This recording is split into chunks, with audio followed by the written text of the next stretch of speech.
નમસ્કાર, GS news 24/7 માં આપનું સ્વાગત છે। હવે જોઈએ આજના સમાચાર।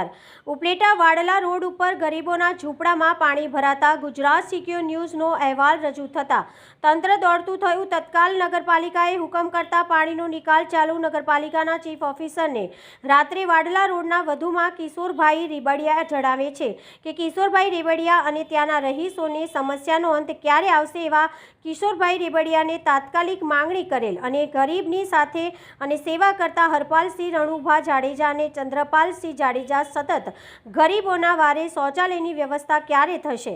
તાત્કાલિક શૌચાલયની વ્યવસ્થા થાય અને અમારી માંગણી છે, અમારી માંગણી ક્યારે પૂરી કરશો એવી નગરપાલિકાના ચીફ ઓફિસરને માંગણી રહીશોમાં વ્યાપી રહી છે। ગુજરાત સિક્યોર ન્યૂઝના અહેવાલની અસર નગરપાલિકાના ચીફ ઓફિસર ઉપર પડી।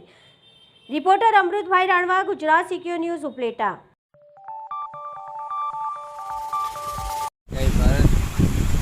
જય ભારત। મારું નામ કિશોરભાઈ રેબડિયા છે।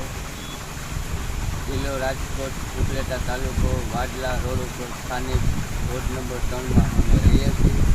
ત્યાં પાણી ભરાવાની સમસ્યા અમારે ખાડામાં છે, તો એ પાણીનો નિકાલ કરવા ચીફ ઓફિસરને જાણ કરેલી। ચીફ ઓફિસરે રાતે હુકમ કરી જળાશયવાળાએ તાત્કાલિક જળાશયવાળા, નગરપાલિકાવાળા, પછી આપણે હરપાલસિંહ બાપુ, ચંદ્રપાલસિંહ સવારે તાત્કાલિક આવી અને તાત્કાલિક પાણીનો નિકાલ કર્યો છે। નિકાલ બાદ અમારે પ્રશ્નો બેસાડ છે, અમારે નગરપાલિકા તરફથી અહીંયા લાઇટ કરવાનું છે, એનું પણ બેને લાઇટનું પણ કીધું છે, મીટર મુકાવી દેવું।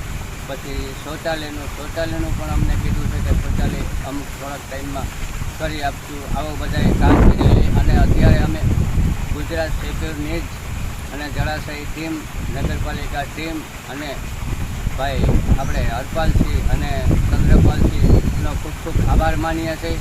બોલો ભારત માતા કી